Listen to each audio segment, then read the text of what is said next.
அதுக்கு முதல்ல 2 முட்டை எடுத்து வச்சுருக்கேன். அப்புறம் ஒரு கீத்து கொத்தமல்லி நல்லா நறுக்கி வச்சுருக்கேன். 2 பச்சை மிளகாய் நறுக்கி வச்சுருக்கேன். அப்புறமேட்டுக்கு நம்ம சின்ன சைஸ் வெங்காயம் நல்ல பொடிசாக நறுக்கி வச்சுருக்கேன்.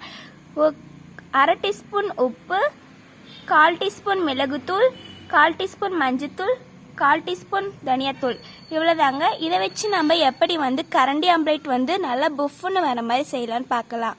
வாங்க இப்போ வீடியோக்குள்ளே போகலாம். இப்போ நான் ஒரு பவுல் எடுத்து வச்சிருக்கேன். இதில் நம்ம எடுத்து வச்சிருக்கிற முட்டையை உடச்சி ஊற்றிக்கலாம்.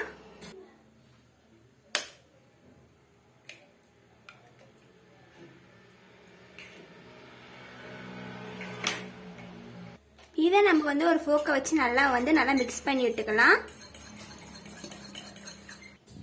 இப்போ பாருங்க நல்லா இந்த மாதிரி நுர வர மாதிரி நம்ம நல்லா மிக்ஸ் பண்ணி விட்டுக்கலாம். ஏன்னா இந்த மாதிரி நம்ம மிக்ஸ் பண்ணும் போது நம்மளுக்கு புஃப்னு ஒரு எக்கு நல்லா புஃப்னு மேலே வரும். அது குழந்தைங்க நல்லா சாப்பிட்றதுக்கு நல்லா விரும்பி சாப்பிடுவாங்க. பாருங்க நல்லா மிக்ஸ் பண்ணியாச்சு.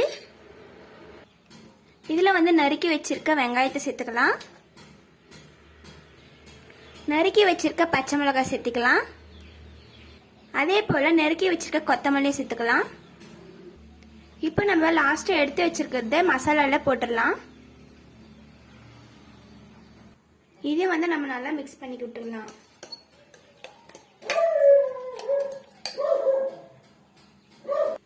பாருங்க இப்போ நல்லா மிக்ஸ் பண்ணி வச்சுச்சு. இப்போ பாருங்க நம்ம தாளிக்கிற கரண்டியில் நம்ம 1 டீஸ்பூன் அளவுக்கு எண்ணெய் ஆட் பண்ணி நம்ம சிம்மில் வச்சு எடுத்து வச்சிருக்கோம். இப்போ சிம்மிலே இருக்கட்டும். சிம்மில் இருக்கும் போதே காயணும், இல்லாட்டி நம்மளுடைய ஆம்லேட் தீஞ்சு வர வாய்ப்புண்டு. எண்ணெய் நல்லா காஞ்சி வரட்டும்.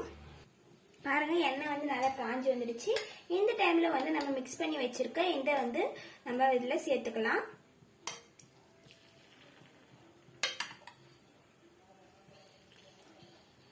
நமக்கு எண்ணெய் நிறைய இருக்கணும். நான் பெரிய மிஸ்டேக் பண்றதே அதுதான். பாருங்க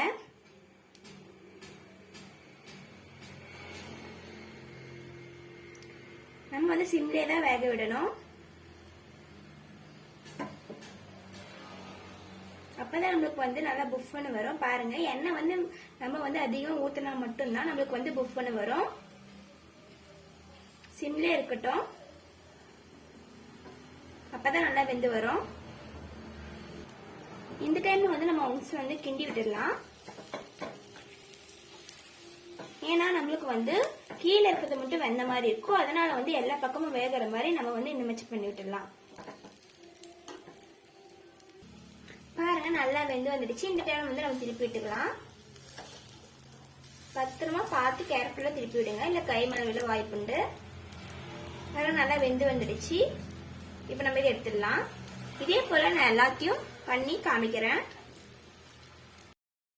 பாருங்க நம்ம சூப்பரான கரண்டி ஆம்லேட் ரெடி ஆயிடுச்சு. நம்ம 2 எக் தான் எடுத்தோம். பாருங்க 3 இருக்கு. இதே மேல டிஃப்ரெண்டான நம்மளுக்கு ரெசிபி வேணும்னா மறக்காம சந்தியா குட்டி சேனலை சப்ஸ்கிரைப் பண்ண மறந்துடாதீங்க. ஃப்ரெண்ட்ஸ் அண்ட் ஃபேமிலிக்கு ஷேர் பண்ணுங்க, லைக் அண்ட் சப்ஸ்கிரைப் பண்ணுங்க. தேங்க்யூ ஃபார் வாட்சிங். Thank you my friends.